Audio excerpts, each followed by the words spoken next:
that the man, right, who we know as David, sometimes is familiar to us to a point where we trivialize him. Of course he was a man after God's own heart. He was David. But why was he that? We also sometimes go, well, the story of David maybe doesn't apply to me because I'm in a different stage of life. But here's the thing about the life of David, right? We know that very similar to us, David goes through different seasons, different times. And one of the things that we like to do here is this idea that a man has these different stages, dawn, day, and dusk. And so we're going to examine a few brief moments inside of the life of David during each one of these times. And we talked about last time how dawn is kind of the beginning. And so if dawn is the beginning, day is the prime. And here's the idea. Who you become in the middle of the story is determined by who walks with you and who you refuse to become. And so for us during the formational time in our life, which most of us, I would say, are in the daytime. We are in the prime, right? Our careers are starting. Our families are starting. Our lives are beginning to take shape. We're leaving the safety of the nest and we're venturing out into the unknown. And here's the thing, who you surround yourself with determines a lot about you, right? If you hang out with the wrong crowd, guess what? You'll end up doing the wrong thing often. If you hang out with the good crowd, you're more likely to do good. And so we're going to take a look at the life of David, and we're going to look at these different cases that we'll kind of use as a case study to show this principle that who you surround yourself with is important. The next thing is, right, who you refuse to become, right? When we're making a decision, I want us to have the story in mind. I want us to have the end as the goal. And so when I look back on my life, will I be proud of the story I'm writing right now? Will I be excited to tell the stories right now? Or will I kind of gloss over certain bits? I dated a guy in high school really quickly, just kind of briefly. I dated, right? Not me personally, right? I was saying a story, right? I hung out with this friend and we went down to the creek, right? And we got into some things that we should not have, right? You don't want to shade certain points of your story. You want to be proud of the story that you're writing now. If you're looking for some handles for the text, these are the handles that we have, right? The bromance, 1 Samuel chapter 18, verses 1 through 5, the hunt, and the fool. And we're going to kind of go through each one of these sections, and you'll see why I include it. Now, the life of David has been one that we really have to start with the life of Saul. Now, Saul is the first king of Israel, and he looks impressive. The thing is that looks don't determine the heart. And at his core, he was not a man to follow after God's own heart. In fact, he was everything that the people wanted and what Samuel warned them a king would be. But the people said, we want a king. And so God says, if you want a king, fine, have a king. And so he gives him Saul. Saul starts out kind of good, but then he slowly starts to fall. And you notice that he becomes more and more afraid. And he's doing things out of fear. And through several disobedience, where he's told to do one thing and Saul does the exact opposite of that, or he impatiently offers a sacrifice, Samuel tells him that the kingdom will be ripped away from him, and it will be given to another. And during that moment, an evil spirit kind of came over Saul. And we're kind of introduced into the story that the king is starting to unravel. And so the nation sees this. The nation knows this. And so they start to look for a hero. They start to look for somebody who maybe is the next king in line. Now, when this spirit rushed on him, what would happen is that somebody would play some music. And in fact, we know that David is called forward because of his skills, and those skills soothe Saul. And it seems like this madness, this spirit, comes upon him and then departs. Comes upon him, then departs. And this evil presence seems to be temporary in nature. And the only thing that seems to calm it is music. Now, this is not the only thing that we know from the beginning of the life of David. We really know him all from the story of David and Goliath. Now, Goliath, right, is about 9 feet 6 inches. His armor was impressive. Everything about him was impressive. And on the flip side, everything about David was humble, was not impressive, was not well equipped with modern warfare tactics, was not heavily armored, right? In fact, one of the things that Goliath says, "Am I a dog that you come to me with a stick?" Right? Because David is so unprepared. But yet, we all know how the story ends. David picks up 5 smooth stones, he puts one in his sling, and thunk, Goliath goes down. And then everybody just kind of has this gasp. The champion of the Philistines is dead. And so David rushes over and he cuts off the head of Goliath, and there's this huge victory. And that's where we pick up the story now. And we're going to be introduced to a character named Jonathan. So turn with me inside of your Bibles to 1 Samuel chapter 18, verses 1 through 5. As soon as he had finished speaking to Saul, the soul of Jonathan was knit to the soul of David, and Jonathan loved him as his own soul. And Saul took him that day and would not let him return to his father's house. Now, if you remember, in a previous chapter, right, we noticed that Saul would let David come and go out of his service to calm when the spirit came upon him.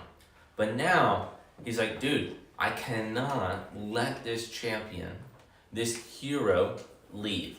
I always got to have David with me because there's something about him. There's something that is unique. And it's interesting, Jonathan and David form a tight connection. And here's the thing, I would say that this friendship is not accidental, right? There's something that is almost divine about their interaction. And here's the premise, right? Some friendships are not accidental, they are providential. God sends people who carry pieces of your calling. Now, Jonathan is the son of Saul. He is the rightful heir to the throne in which David has been anointed for. So these guys should be enemies. These guys should be adversaries. But yet, you notice the phrase that they are knit together. Their souls came together. And it's this idea that they would form this deep love and affection for one another. This was kind of the idea of the first romance. It's the idea that you connect with somebody so close that they become a brother, even though you guys are not related. Even though you have nothing in common. David and Saul grew up in 2 different worlds. They probably were 2 different ages, right? Jonathan is there because he's a man of war. We know this from earlier chapters. But yet, David, we know as a younger man. And so they form this instant friendship. And this instant friendship comes with some unique things. And so I want to point you to a few of them inside your text, right? Notice that it talks a lot about soul, right? This is more than just a heart connection. This is a connection that is also spiritual. They have this such close camaraderie that they were being woven together. And I believe what the author here is trying to show is that the story of Jonathan and David is being woven together by God. Because Jonathan is going to be a great encouragement to David. Jonathan is going to save David's life on several occasions. Without Jonathan, I don't think that David survives very long. And so let's continue on in the text together. Then Jonathan made a covenant with David because he loved him as his own soul. Again, notice the phrase there, right? In your Bible, you should probably underline, why is the author continually making this point? And Jonathan stripped himself of the robe that was on him and gave it to David, and his armor, and even his sword, and his bow, and his belt. And David went out and was successful wherever Saul sent him, so that Saul set him over the men of war, and this was good in the sight of all the people, and also in the sight of Saul's servant. Verse 5 really is telling us that David was not a one-hit wonder. He was not going out and just winning one big battle, and then he was a fluke the rest of the time. No, he had continual, decisive victories. And so Saul starts setting him over the men of war. And it wasn't like this was one of Saul's crazy times, like Saul's just acting wild and crazy, his spirit is here and he's making bad decisions. Everybody around Saul says, this is a good decision. Now, the things in which Jonathan gives are interesting, right? So if you look at the text, right, and it says this, that Jonathan made a covenant with David. Now, if I was a friend, right, let's say I'm friends with Joe, which I am, I didn't go up to Joe and I said, Joe, we got to make a covenant of our friendship. And I didn't just start taking my clothes off, giving him my iPhone. No, there was none of that, right? It was just hey, we're kind of friends now. We kind of hang out, we kind of talk all the time. It's just the way that it naturally happens. I'm not saying that this is a blueprint, right? This is not what the Bible is saying, but it's showing in that culture the level of dedication. But they're also kingly markers. These were the instruments and markers of a future king.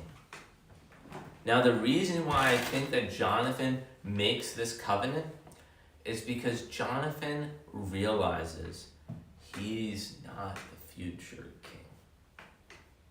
He realizes that it's going to be David. And so he says, I don't want to be an adversary to you.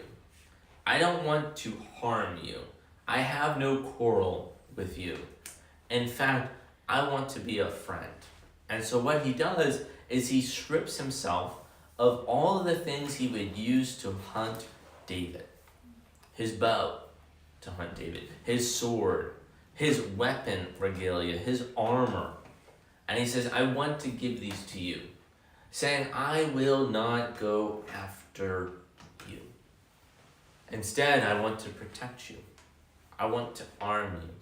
I want to give you the things that you need to be successful in life. And a lot of us, we need friends like that. We need friends who give us the tools that we need to be successful in life. And you might not give them monetary things, right? I'm not going to go up to Sam and say, here's a sword, you're going to do well in life. Use it to vanquish all your enemies. No, but will I send encouragements to Sam? Yeah. Send me the sword. I'll send you both. Here's the thing, right? We need brothers and sisters who will come around us, acknowledge what God is going to do in our life. In fact, here's this idea, right? The friendships that form you in the middle of your story will determine who you are at the end of it, right? Look around the people. You can even look at your parents, right? Who did they surround themselves with in college? Did they shape who they became? Did they hurt the person that they became? Or were they good? And that's the question that you have to ask yourself all this time as you're creating more and more friends. And so as we kind of jump forward into the text a little bit into verse 6, it says this: "And as they were coming home, when David returned from striking down the Philistines, the women came out of all the cities of Israel, singing and dancing to meet King Saul with tambourines, with songs of joy, and with musical instruments." And they sing a song that maybe they had never ever sung before, and it starts to form a divide. "And the women sang to one another as they celebrated, 'Saul has struck down his thousands and David his 10,000s.'" And so all of a sudden you come into this city and everybody is cheering and they're singing and they're celebrating, and they start singing the songs that allow Saul to know we have a problem. A king is only a king as long as the people like him. And the people are starting to like David more. David's young. He's killing 10,000 to my 1,000. Essentially one-upping him at every moment. And I love how the text allows us to see into what Saul was thinking. And Saul was very angry, and this saying displeased him. He said, "They have ascribed to David 10,000s, and to me they have ascribed thousands. And what more can he have but the kingdom?" And Saul eyed David from that day on. And so we start to see the beginning of his madness slip in. This is not an eye of friendship. This is not an eye of good. This is an eye that wants to do harm. But it also tells us something a little bit about jealousy. Because here's the thing, Saul in this moment is blinded by jealousy. It's all he can see. And in fact, you can kind of hear this, right? In a kind of angry, sing-tony kind of phrase, as he's kind of reciting it to himself. And he's comparing everything that he's done versus what David has done. And here's the thing, maybe David killed 10,000, but Saul had definitely killed a lot more than 1,000s. And so the song is not even true, but it starts to erode at him because he starts to believe the lies. Jealousy is not triggered by failure, it's triggered by someone else's success, which makes it far more insidious. Right?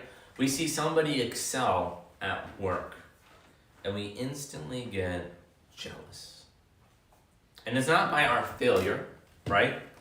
But by somebody else's success. We see somebody else get a boyfriend or girlfriend. We see somebody else go into the next stage of life. We see somebody else buy a house. We see all the different stages and we go, ugh, I want that. Rather than being able to celebrate the wonderful things that are happening in another person's life, we start to look for ways to undermine them. they can only afford this house? That's really who they're gonna have as their girlfriend or boyfriend? They could do better. All these little things. Then we start to say, what's wrong with me? Jealousy always grips onto our heart and it is really hard to shake loose because jealousy just runs rampant. It's the reason why it's called the little green monster. And when we pick up the story next, we read this in verse 10. And the next days, a harmful spirit from God rushed upon Saul, and he raved within his house while David was playing the lyre, as he did day by day. This is several days of madness, right? He's raving. He's running around, and he's just absolutely just boiling with jealousy and rage and anger. And Saul had his spear in his hand. And this is the beginning where the author is going to start to hint at what's coming. And Saul hurled the spear, for he thought, I will pin David to the wall. And I love this. But David evaded him twice. So we don't know if this was one, boom, boom, or if this was like day 2, boom, and then day like 5, he's like, boom, right? We don't know. But either way, if your employer hurls a spear at you, I'm leaving. Like, I don't care how good the benefits are. I don't care how nice the accommodations are. One spear is too many spears, right? You need to go and get a new career. But David evades it twice. And so as David is playing, right, this happens. This transcribes, and he is almost turned into a push cushion on the wall. But yet, he evades it. Now it's interesting, is he evading this because God has done it? Or is he evading it based on his skill? I think probably a little bit of both. Saul was afraid of David. Wait, hold on. You're the guy who's chucking spears, right? You're the king. Why are you afraid of David? Saul was afraid of David because the Lord was with him, but had departed from Saul. So Saul removed him from his presence and made him a commander of thousands, and he went out and came in before the people. And David had success in all his undertakings, for the Lord was with him. And when Saul saw that he had great success, he stood in fearful awe of him. But all Israel and Judah loved David, for he went out and came in before them. And so now you see again that Saul is beginning to compare, beginning to contrast between the two. And as Saul continues down the madness rabbit hole, this is going to be a constant thing. And here's the idea, right? Comparison is the slow leak that empties even the fullest life. Saul has everything he could absolutely imagine. He's king. But yet the only thing that matters is what is David doing. And he realizes the thing that he does not have is the presence of the Lord. And that drives him wild. But we never ever read him seeking the Lord. We just read that he's mad that he doesn't have it. I'm pretty sure that if Saul sought the Lord in this moment, that things would have ended up differently. But you know what he does? He just compares. He gets bitter. He gets angry. He throws spears. This is not the only time that we see a violent outburst from Saul. In fact, we realize soon as we kind of go through the text that Saul plans on killing David several times. And do you know who saves him? It's Jonathan, right? And there's the famous story that Jonathan tells him, I'm going to go out in the field and I'm going to shoot 2 arrows. And by the placement of the arrows, you will know whether it's good to come back or not. And he shoots his arrows, and it's the sign that it's not good to come back. And so David used to be welcomed in the court of Saul, used to be able to go in and out, and was welcomed all over Israel. But now David is going to become a wanted man. David is going to be hunted. David is going to be pursued. Not because he did anything wrong, but just because of anger, jealousy. I also think that the devil knew that from the line of David, the Messiah would be born. And so I think that he realizes, something's happening here. We need to kill this David guy, right? Saul, I can control. But David seems to be a tougher cookie to crack. Now, David has been on the run for a little while when we come and we pick up the story here. And so let's pick up the story here. David saw that Saul had come out to seek his life. David was in the wilderness of Ziphrah at Horshan, and Jonathan, Saul's son, rose and went to David at Horshan and strengthened his hand in God. And he said to him, "Do not fear, for the hand of Saul my father shall not find you. You shall be king over Israel, and I shall be next to you." I love this, right?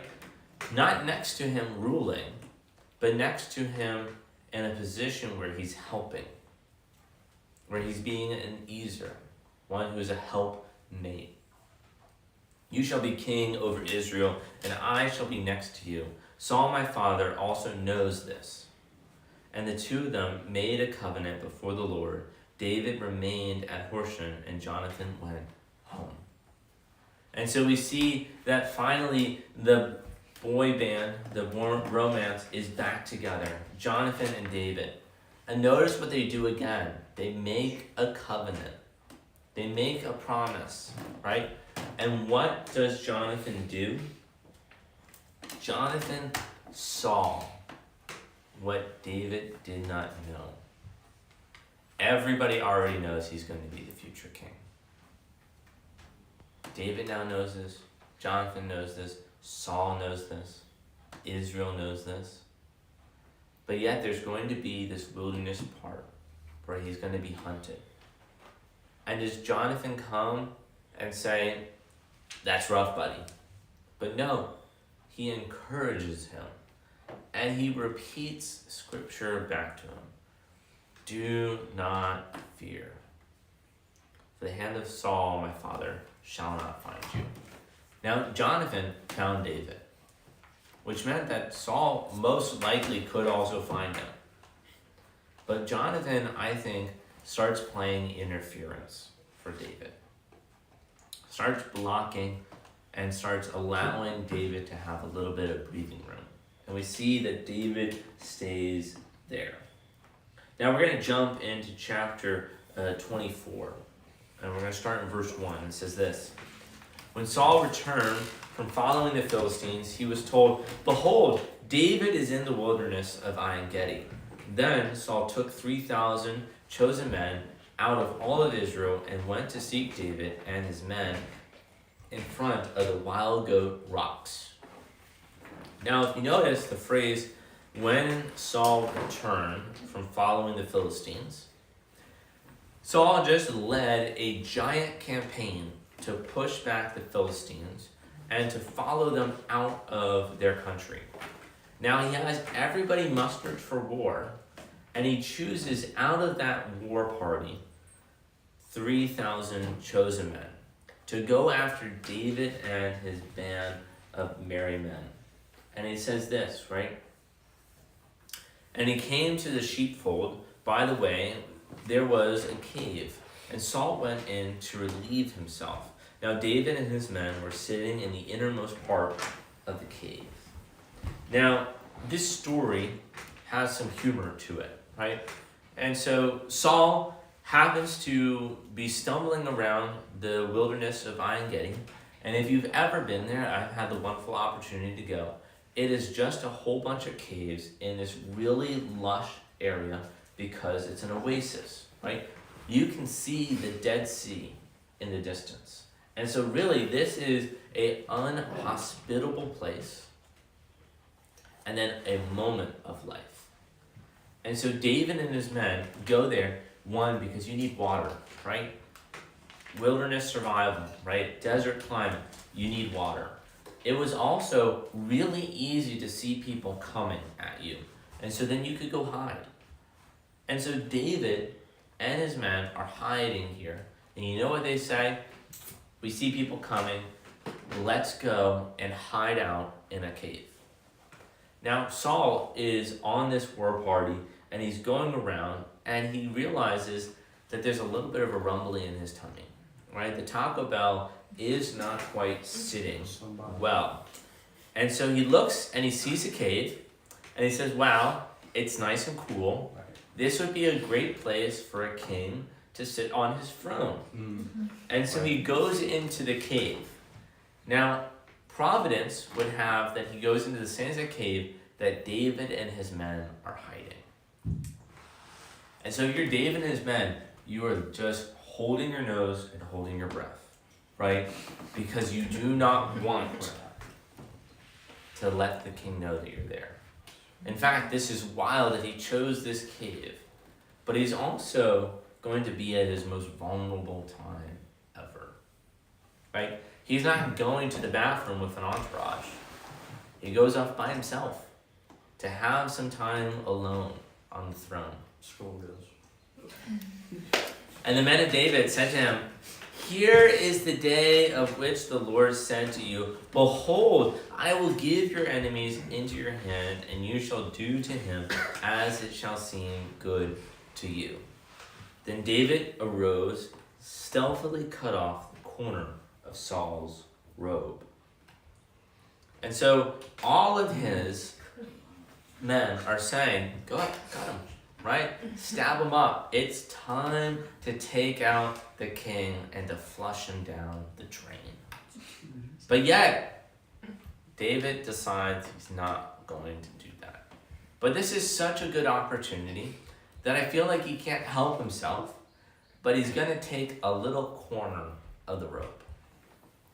And I don't know this about you, but like if someone sneaks up to me and cuts off a corner, they've gotten way too close, right? And so what is showing here is that at any moment he could have gone a little higher. And that would have been the end, and he could have come out of the cave. And the men probably would have said, our new king is here, right?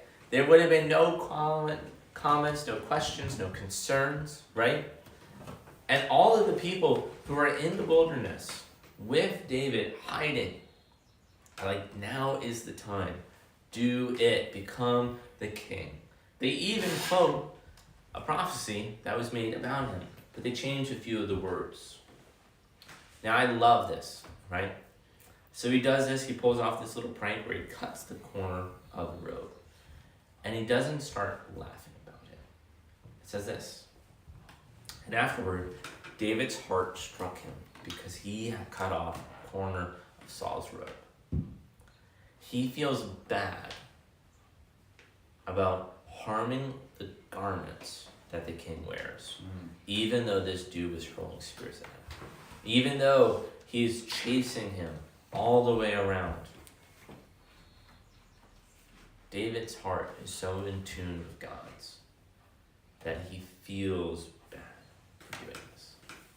I have somehow hurt the king financially, inconvenienced him, and I'm not going to do that to the God's anointed. And he said to his men, the Lord forbid that I should do this thing to my Lord, the Lord's anointed, to put out my hand against him, seeing he is the Lord's anointed. So David persuaded his men with these words and did not permit them to attack Saul. And Saul arose and left the cave and went on his way. Now his men say, look, David, you're a man after God's own heart. We understand you don't want to get your hands dirty. You don't want there to be too much blood on your hands. So why don't you just go in the back of the cave, you close your eyes, you plug your ears, right? And we'll take care of Saul for you. But then David tells him, nope, you're not going to do that. And guess what? His men listen to him. And they let Saul finish up his business, and then he heads out of the cave. Afterwards, David also arose and went out of the cave, and he called after Saul, "My lord the king!" And when Saul looked behind him, David bowed with his face to the earth and paid homage. And so David comes out of the top of the cave, and we think that the cave was probably up higher, right? And so Saul is making his way back down to the kind of valley, to the gully of En Gedi, and David goes out from the top of the cave, and he says, "Hey, Saul, what's happening?" Now, when I was in En Gedi, my dad stayed in the lower portions by the pools. And me and all the young bucks were climbing as high and as fast as we could because we know that we had only a short amount of time. And as I'm kind of climbing up on the top area where all the caves are, all of a sudden I see my dad, and he's kneeling by a little pool. And I go, I want to put the story to the test, right? How far away was David? Because at a certain point, you're like, you don't want to be in spear chucking distance, right? You don't want to be able that Saul goes, charge, let's go get him, right? And so I'm a good distance away, and I call out to my dad and say, "Hey, Dad, why did you come here?" And my dad turns around and says, "I came here with you, Luke." And we could have a conversation between us, even though there was a lot of distance between us. And that's just the natural acoustics of the area. And so David feels comfortable having this dialogue with Saul, but also where Saul and David can talk. And this is the first time that they really have had this face-to-face conversation since David was pushed out. And David said to Saul, "Why do you listen to the words of men who say, 'Behold, David seeks your harm'?" He asked a very good question. Why are you listening to people who say that I seek your harm? And he's going to give them a little bit of a case study. "Behold, this very day your eyes have seen how the Lord gave you today into my hands in the cave.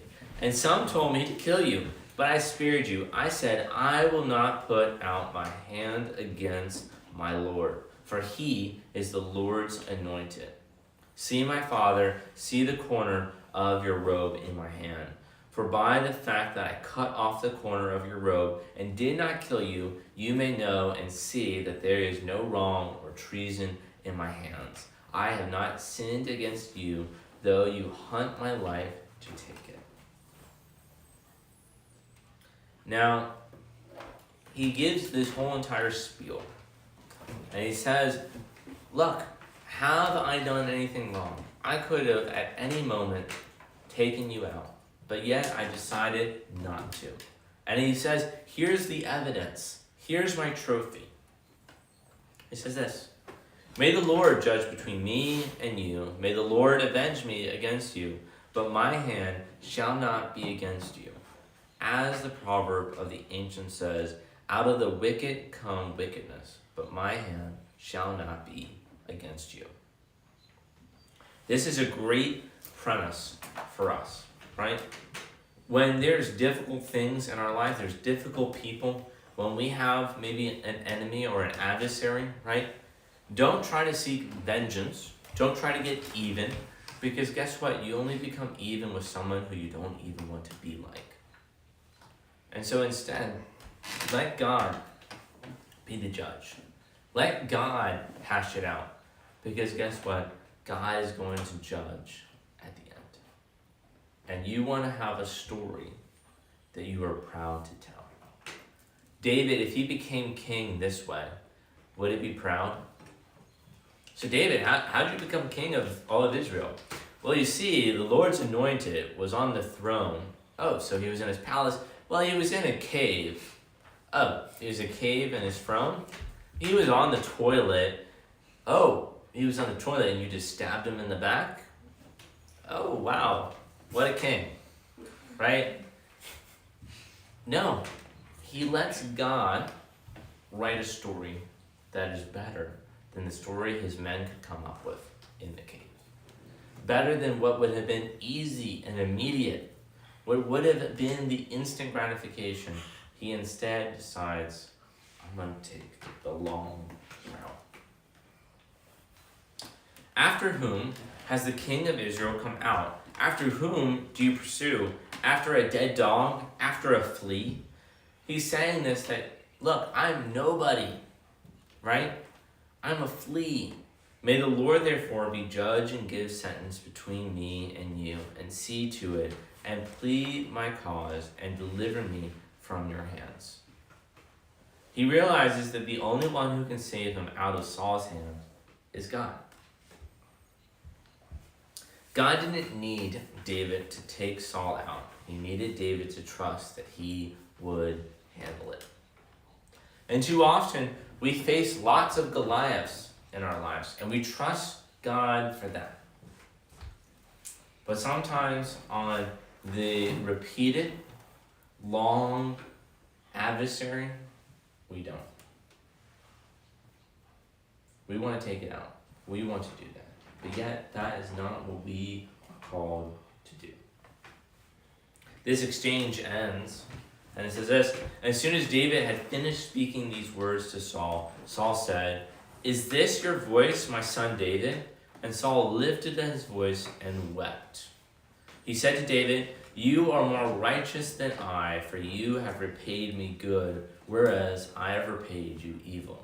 And you have declared this day how you have dealt well with me, in that you did not kill me when the Lord put me into your hands."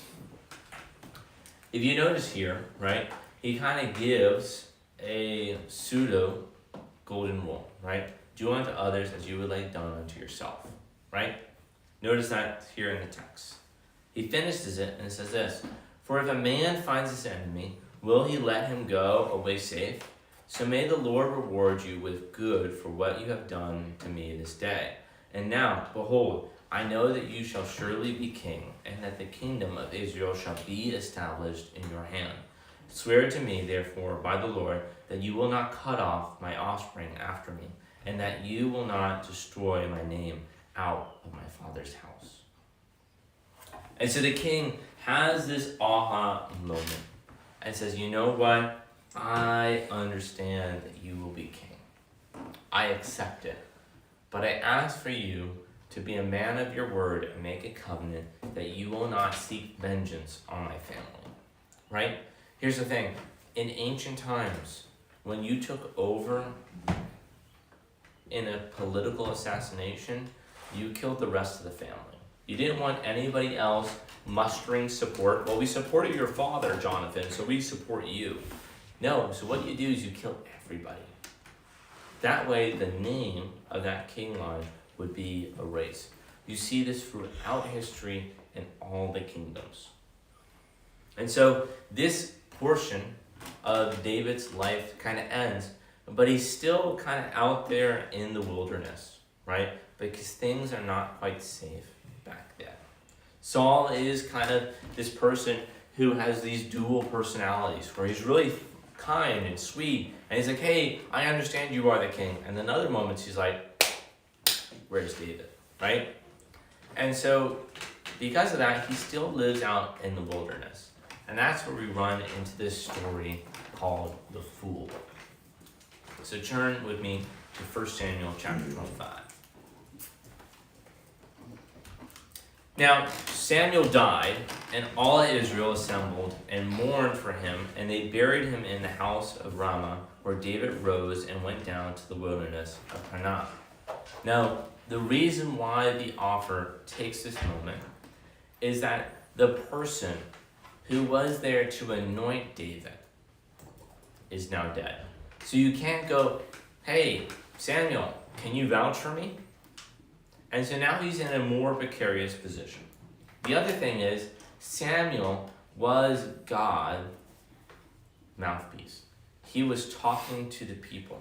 He was also a source of wisdom and insight for David. And so now that connection is gone. And so we pick up the text and it says this, and there was a man in Manon whose business was in Carmel. The man was very rich, and he had 3,000 sheep and 1,000 goats. He was shearing his sheep in Carmel. Now the name of the man was Nabal, and the name of his wife Abigail. The woman was discerning and beautiful, but the man was harsh and badly behaved. He was a Calebite.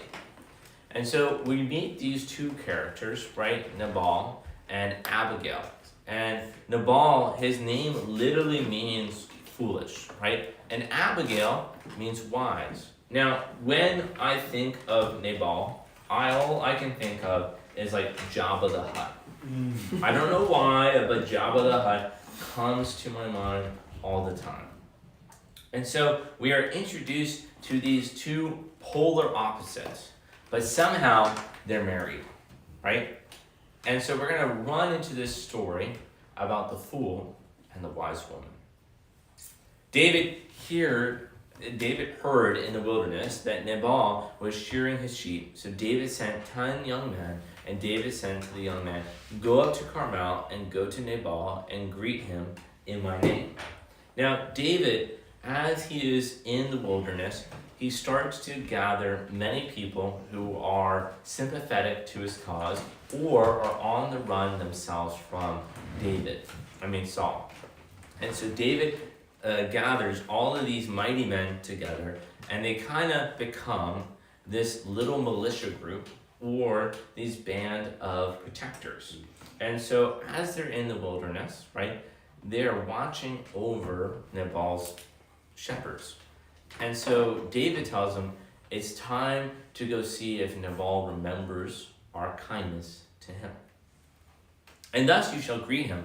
Peace be to you, and peace be on your household, and peace be to all that you have. I hear that you have shearers. Now your shepherds have been with us, and we did them no harm.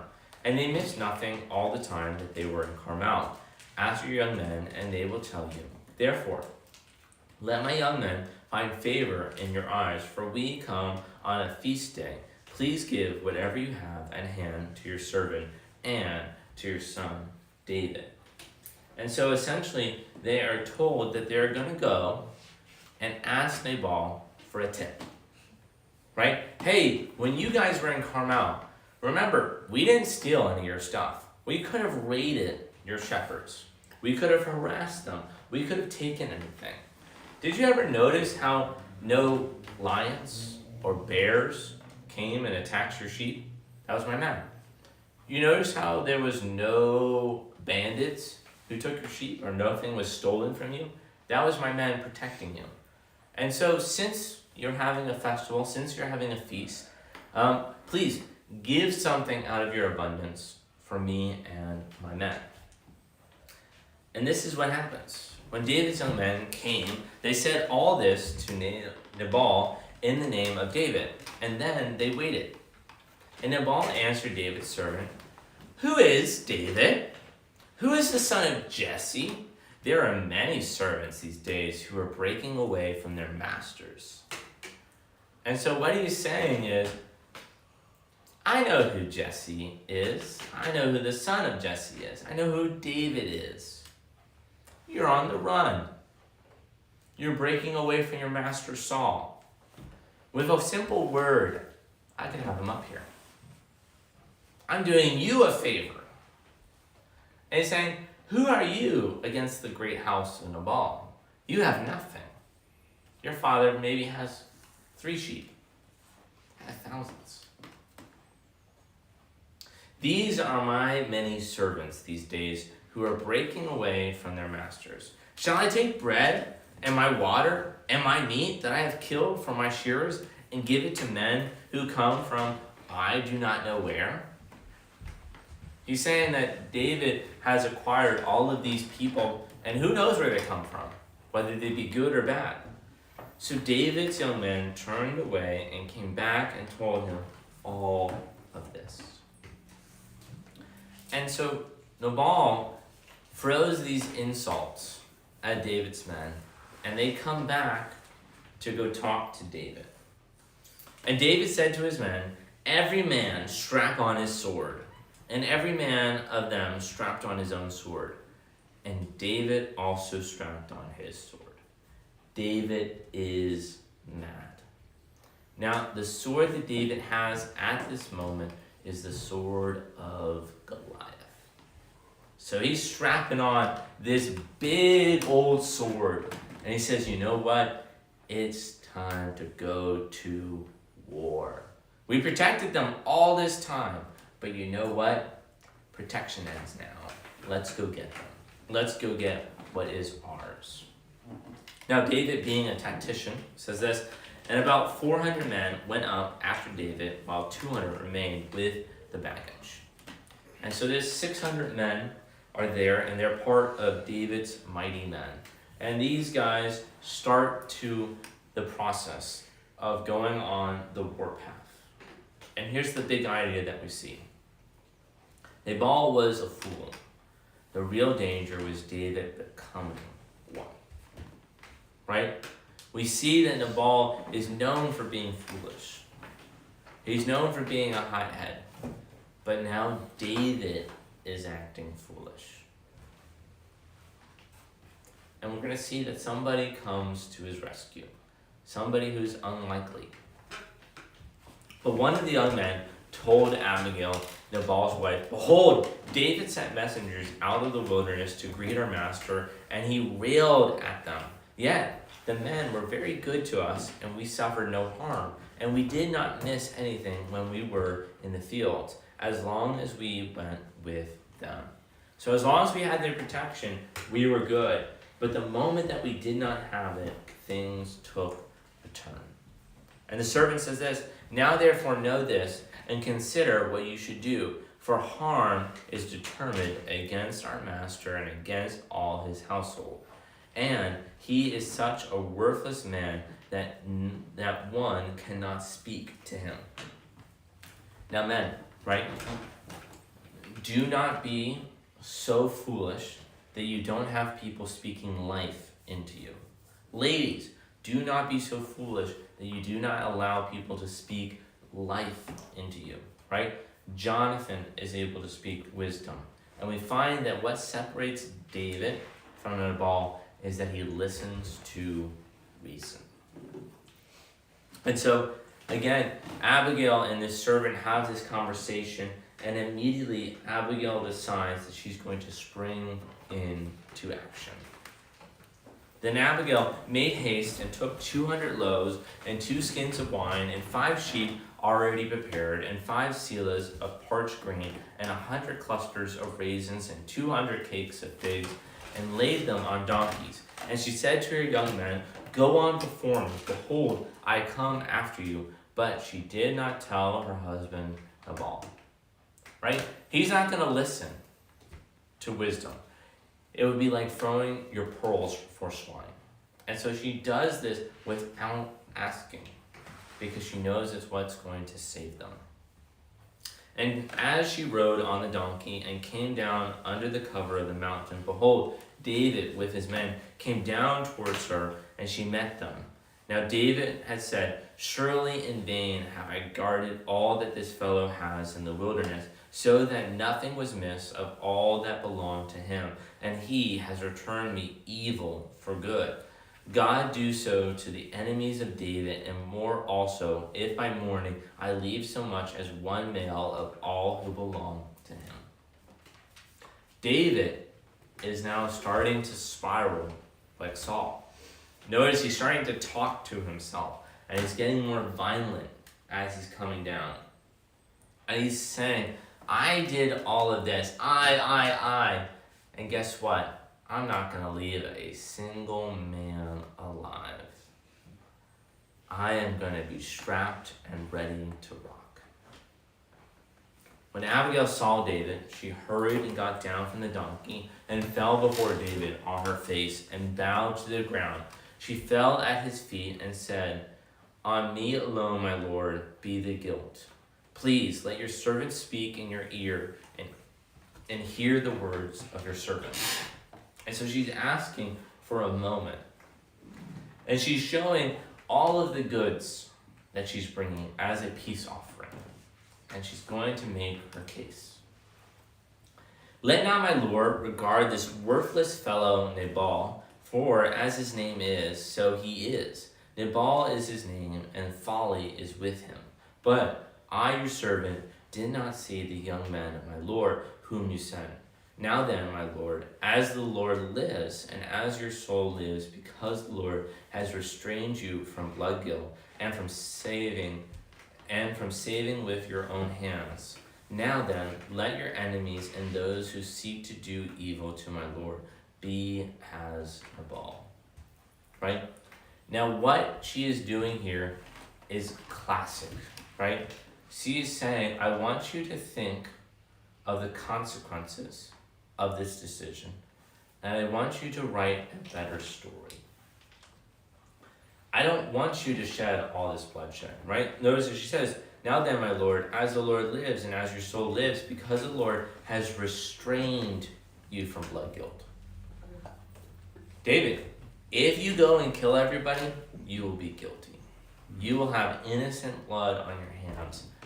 Don't let Nabal make a fool out of you. Listen to reason. Live now in a way that your future testimonies will thank you for, right? Don't do the senseless thing. Do the right thing. Do what is wise now, and you'll be proud to tell later on. Because too often we make mistakes that we will hide for the rest of our life. But the way that you avoid that is by thinking through the decision.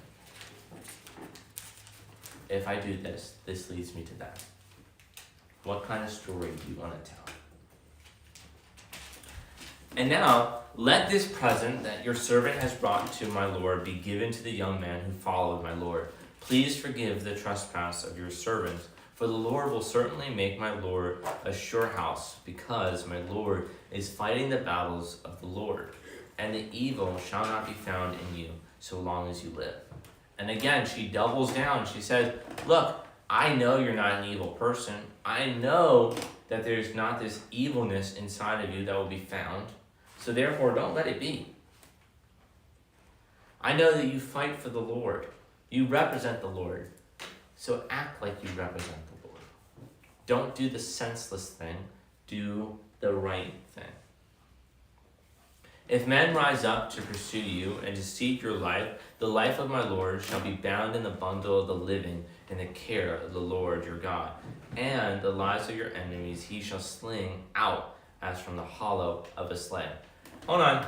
Why is she all of a sudden talking about a slingshot? She's reminding David of his past. Right? She's saying, remember how God was with you when you slayed Goliath?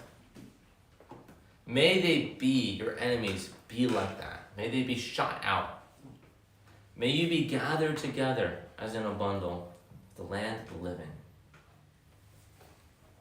And when the Lord has done to my Lord according to all the good that he has spoken concerning you, and has appointed you prince over Israel. So again, he's saying, you have been anointed. Live up to that anointing.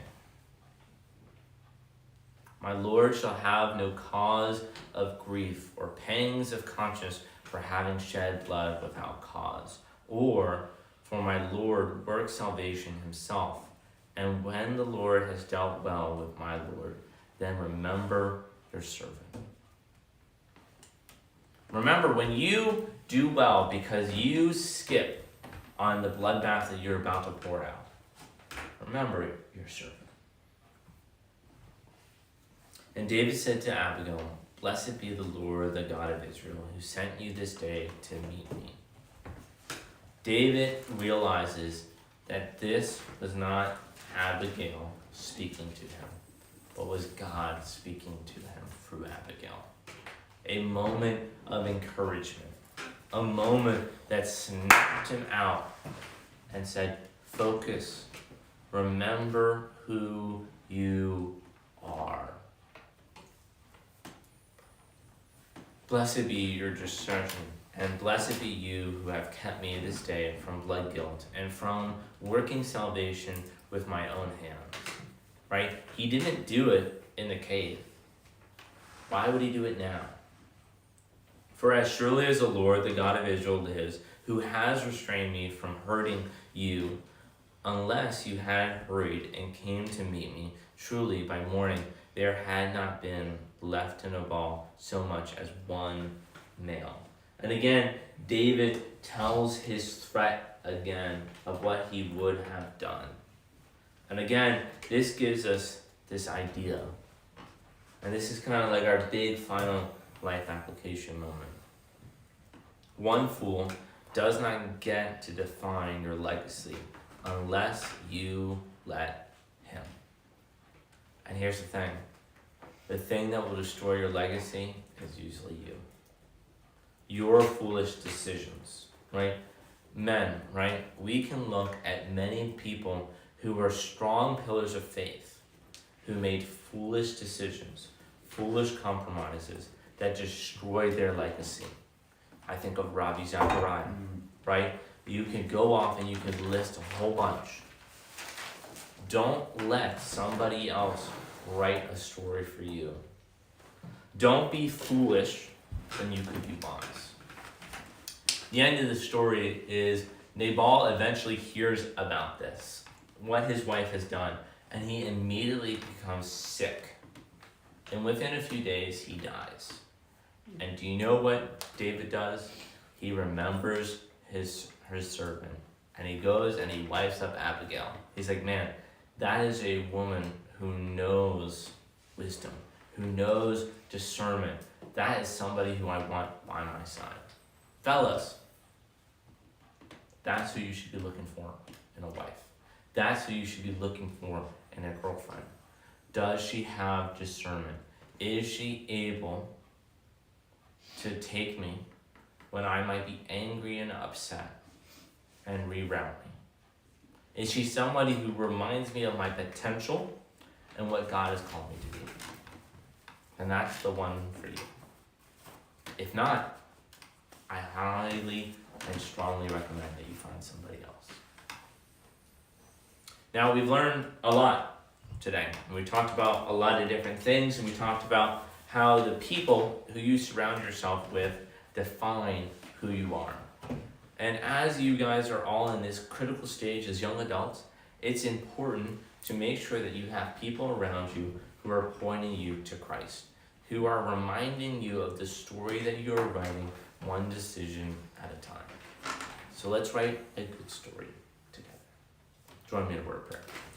Dear Heavenly Father, thank you for allowing us to come together to worship you, to learn more about you, and allow us all to be filled with wisdom and discernment so that we can know how best to serve one another, to write a good story, and to be who you have called us to be. Bless us and keep us close to your heart. In Jesus' name, amen.